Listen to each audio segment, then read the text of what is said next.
My name is Jerry McGowan. I'm the Deputy Incident Commander on California Incident Management Team 16. Within the fire community, we have always had a learning culture. When we went from LFO to ICS and all that was learning. As we progressed, we learned. And when we progressed, we learned to fix it. We did AARs when we were saying, what are the lessons learned? What are the best practices? And we continually practice that to make ourselves better. And we continually do that through the years. And that's from the firefighter on the ground digging the dirt. And how efficient can I be as I'm digging this line and working with my fellow firefighters, all the way to the incident commander who's working with agency administrators and working with the public, making sure that everybody understands why we're doing what we're doing. And we should continue to be in that learning mode. I think that every situation we learn. That means that everybody has to have a growth mindset. Everybody that walks in here doesn't know everything. And if they do, we have an issue. You need to come in and be able to learn and have an open mind to whatever that is, that issue, that situation, that problem, whatever that is, to have an open enough mind to see and listen, do some active listening to the other side to make sure that you're balanced in when you make a decision, and make sure that your decision is balanced to consider everybody and all the people that are involved.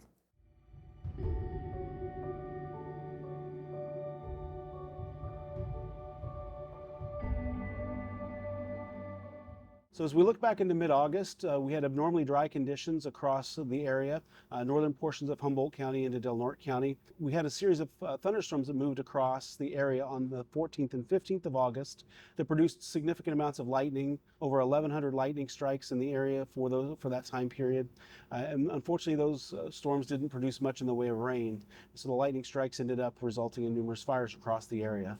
Looking at conditions when these fires started, one of the places I look is the energy release component. It was high, not the highest it's been in 23 years, but close. It's above the 97th percentile. One of the drivers of the energy release component is the 1,000-hour fuel moisture. So how dry the larger diameter fuels are, those fuels that are greater than 3 inches in diameter. And looking at that, again, it wasn't record dry, but it was close. So as I look back at conditions just before the thunderstorms that started these fires, I see that it was very dry, primed to burn, and primed to sustain fire. Is something going to go the way we don't expect? And I'm kind of on the hook for that.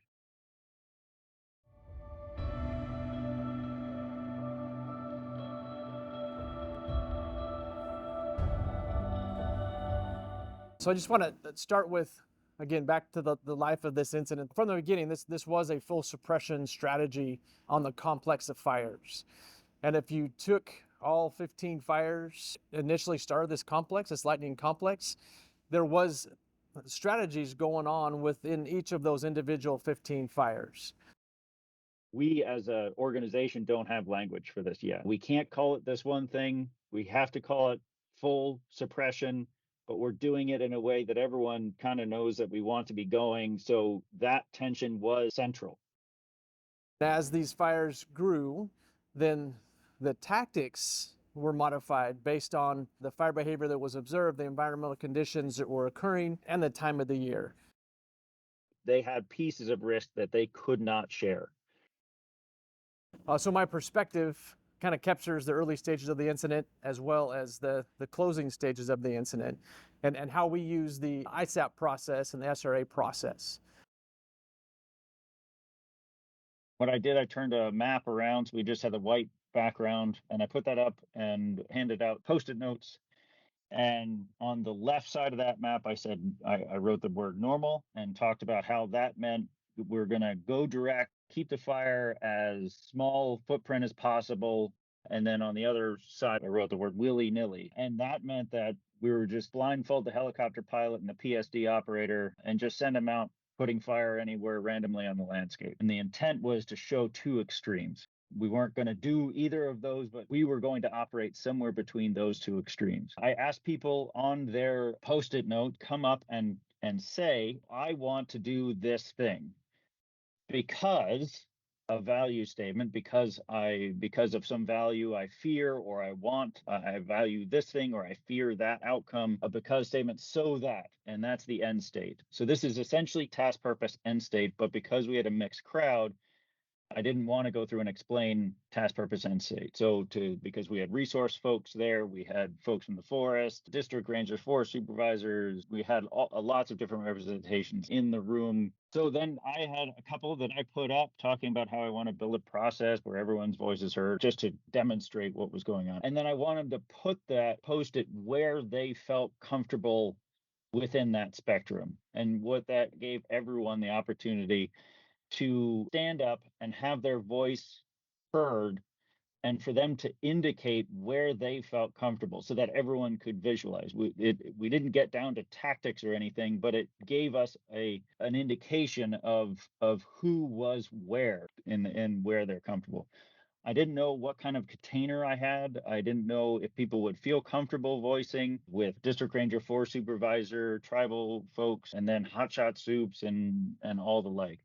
But people stepped right up and started voicing their opinions. Most of what people were putting up were talking about how they, as division supervisors or crew leads, felt out of control, that this process was going on outside of their ability to control. So a lot of the post-it notes were, I want trigger points, I want pace models, I want prepare lines. I heard very loud and clear that they didn't want the firing group to come in and begin lighting ridges before their division, their piece of ground, was ready for it. If you look on the board, most of the operators are to the left, more towards normal, and most of the forest level folks were to the right.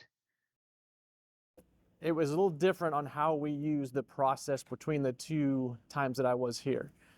So just quickly, I'll cover the reasons what we used it for the first time we we're here, because that time it was really the perch fire that they were concerned about. That was a priority fire within the complex, just because of the close proximity to the community of Orleans. Now the Mosquito and the Bluff and all the other handful of fires that were further away from the town of Orleans, we also did some strategic risk assessments on those fires. We had decided to burn a ridge, but the question was asked me, why do we have to burn this ridge today? What's the rush? And I didn't have an answer. And that's when I realized I needed to talk to ops a little bit more. And I asked them the same question, why this ridge today? When you are putting any kind of strategic firing operations on the ground in August on the Six Rivers or anywhere in Northern California, that definitely grabs their attention. As we moved into this new space, there was discomfort because it is out of the ordinary. And just the fact that it is out of the ordinary, maybe we're doing it safer or not as safe, but it's hard to tell because you have to take the time to explicitly reevaluate. It's not intuitive anymore. It's not something we're routinely practicing.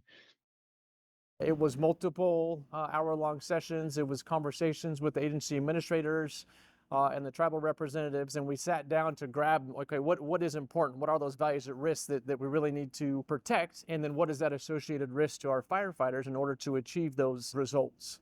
And after all those conversations concluded, the fire characteristics that were desired really were important to be able to successfully pull off that operation there.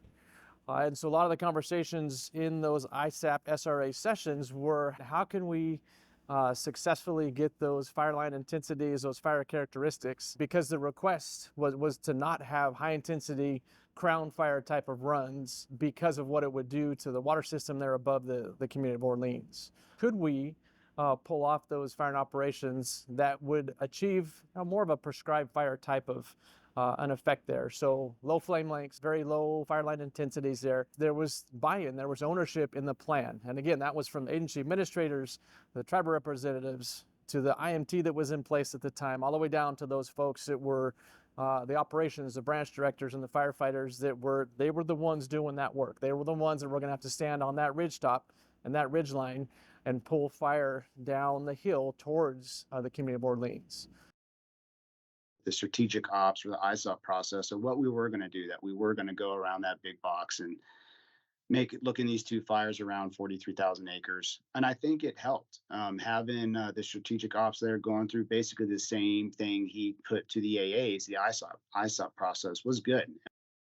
Initially, we were trying to temper in the beginning, and now it switches just a bit. The ISAP SRA tool was used again to have those conversations, to talk through if it made sense to continue the strategic firing operation. And in this case, there was more risk to our responders than the benefits of if we were to continue on that strategic firing. So basically the conditions out in the woods, everything were not as conducive to achieve those results of beneficial fire in the landscape as they were 30 days ago. Because of the big recent rain event, because of the time of year, because of less daylight, those conversations led to the decision that, okay, it is time to cease the strategic firing operations and then focus those efforts back on the suppression repair.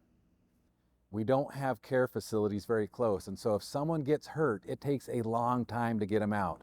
And what we found is if you don't get critical care in that first 60 minutes of an injury, the likelihood of that injury being life-threatening or life-altering significantly goes up. We really wanted to make sure that we were doing right by the field and coming up with the appropriate strategy with the highest likelihood or the highest probability of success for those individuals on the ground.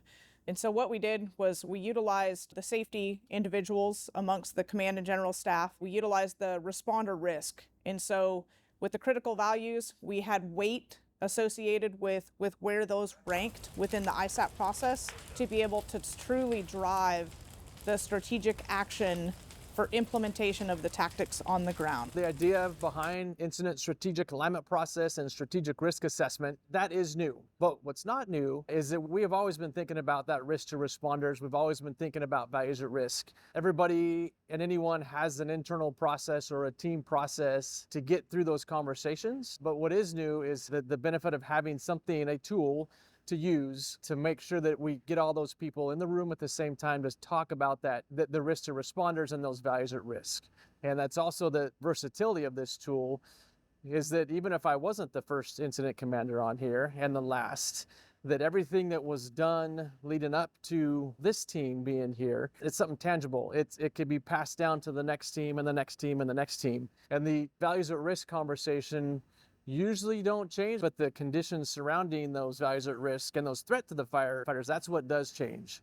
And that's what the beauty of it is. It's a validation of values at risk and what's changed since the last time this conversation was talked about. And that creates that continuity when you have multiple teams on an incident. Obviously, the agency administrators are going to say, but the variable is the different incident management teams coming in. This process kind of makes sure there's continuity of operations through the life of an incident.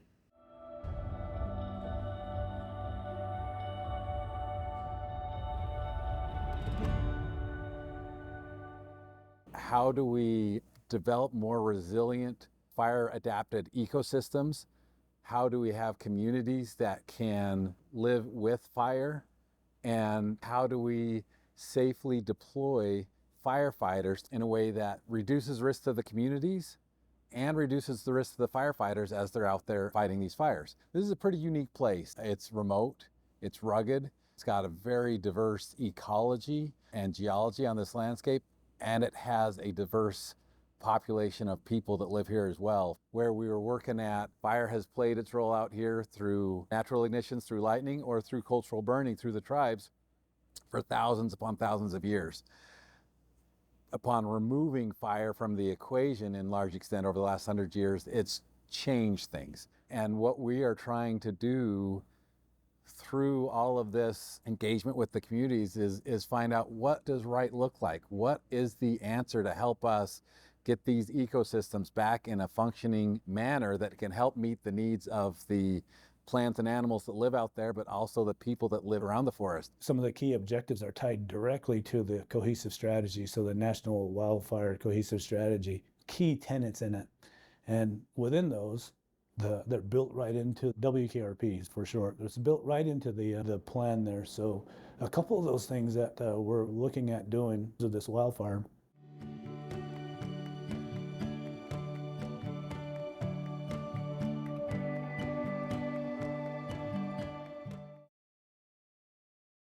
I've been here for about 18 years on the district, here on the Six Rivers National Forest. Once these fires started and we were unable to go direct on them during initial attack, we developed a strategic plan to utilize roads and ridges. We quickly had to adjust our tactics and develop a strategy on how we were going to manage these fires for the remainder of the fire season.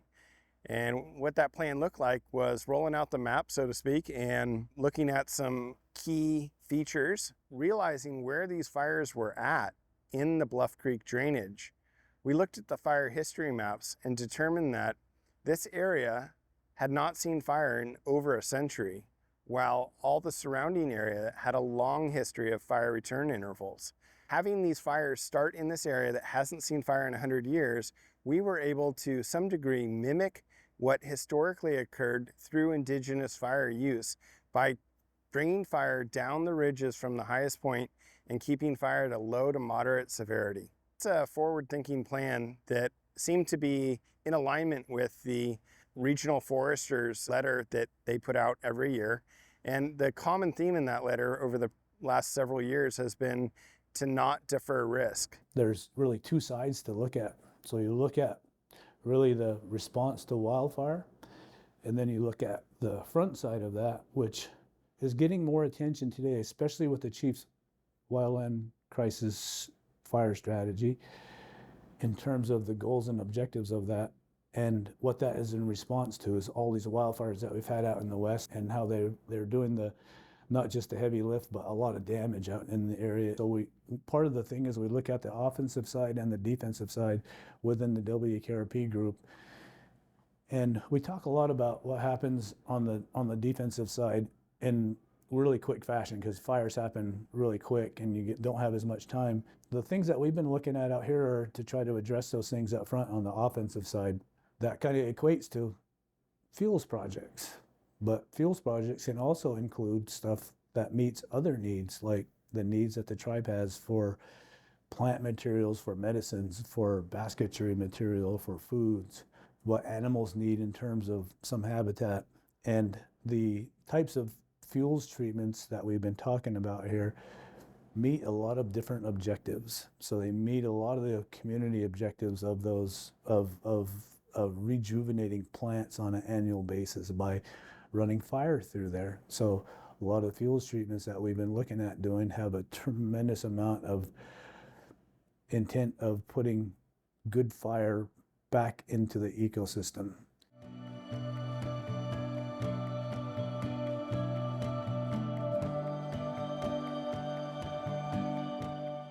Without the relationships, we didn't have the trust that the work that the Forest Service was proposing was the right work to be done. The culture here, the spiritual part of what the tribes do here in terms of how they pray and where they pray and stuff, it's all outdoors. They can't replace it by going to another mountain. They can't replace it by building something similar in another spot. They have to go to those spots. The communities have changed over the years from what was logging and mining to other things that we have today. It's been over 75 years. There wasn't a good roadmap for the collaborative process. There's an outline for it. Forest Service folks are used to this, as well as others, isn't that somebody comes in for a little while as a line officer, and then they go off to another place for a few years, and you're always in that kind of mode of trying to do this succession planning and keep things going. And that frustrates the partners here that are here all the time locally. If you have two partners and they both agree on what you want to do, it's pretty easy to say you're doing something collaboratively. But where you have a lot of diversity of thought, people on both ends of the spectrum, whether it's fuels treatments, smoke management, or timber management, or roads, if they're polarized, it's really hard to bring those people together. The community really helped that process. And so it was really a grassroots effort led by the community, and we were a part of it. It really gave everybody a chance to weigh in on what their values were, what the other folks' values were, and then the process helps out. And the process kind of gets you from point A to point B. The plan outlines all of these things that we want to do together that we all agreed to. And those shared values that we all had are in there. If somebody comes along and wants to do something a little different, the whole group kind of brings them back together and say, well, this is kind of what we agreed to.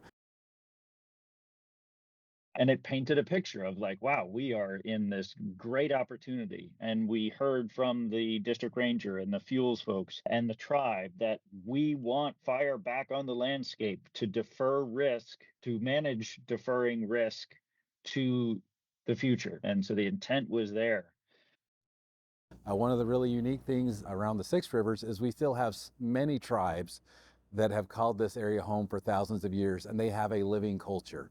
And that living culture is really important to understand when doing work and engaging in the forest. The relationships with the people that live in this area have not always been good, especially with the Forest Service. The 70s and the 80s, even into the 90s, being in pretty frequent conflict was not satisfying for anyone.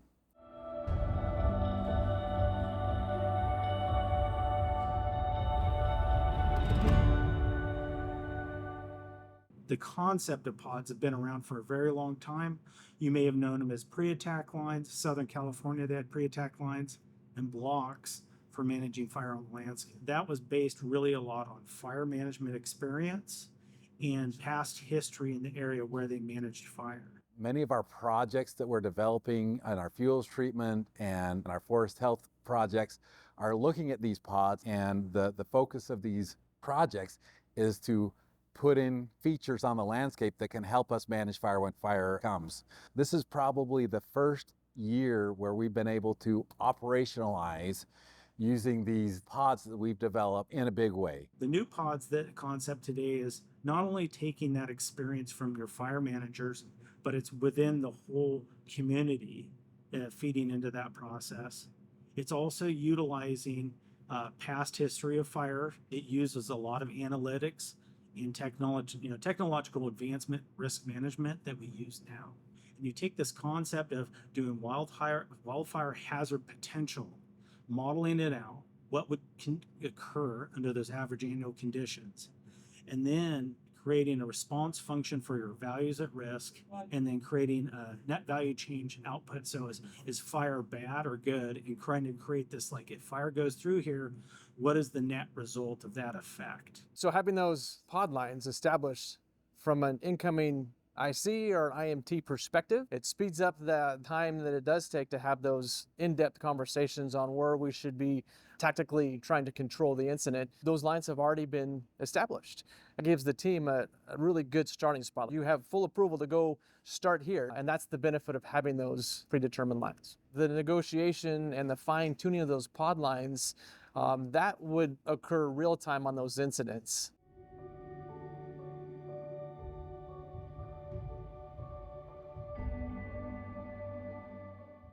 In the term of the sales pitch, it wasn't, you don't need agreement, but maybe the sales pitch was, here's what we're going to do and here's why it can be safe. Instead of looking at 90th percentiles, here's why we can do this. We are doing this in a way that people can feel comfortable in both the safety and sort of fire effects part of it. One of the other ways it was expressed was, hey, if you're just going to light the ridges, you don't need 1,200 people. You do that with a helicopter, a UAS. So why are we committing all of these people out here if we're not going to disturb the ground, if we're not going to pick up spots to the east? As we shift focus during this operation, I think it was important to make sure that we had alignment, or we had buy-in, so that we could reduce the moral injury if someone did get hurt. One of the ways that we have changed how we approach fighting fires and include the cultural values and interests is we have memorandums of understanding with the local tribes. We bring in tribal members as experts, and so they're folded into the resource advisor group, and they help us when we're going out and advising the firefighters on what are the things that are important, what are the values that we have that we want to be aware of when we're developing our plans and implementing our strategies and tactics. Do we want the longer win, where now we can have all of these resources who have now a mental slide that's slightly different than the one before and can alter their recognition prime decision making? The things that we learn when we're planning just help us when we're doing these short-term, quick decision making on the wildfire side of things, and it just helps us plan. It helps the relationship So you're not just starting over at scratch. So we have a good foundation and we just kind of build upon that. Lessons learned. Actually, there's two things there. When we talk about lessons learned and we talk about AARs, have true AARs. Have true learning experiences with AARs. In other words, there are a lot of best practices, and a lot of times we focus on the lessons learned more than the best practices, and we don't turn ourselves to the best practices. We just assume that those are going to go on and really practice them. Get down to the true meat of the order to really to make those AARs meaningful. It's not just a practice. It really is a system to where we can make ourselves better and learn.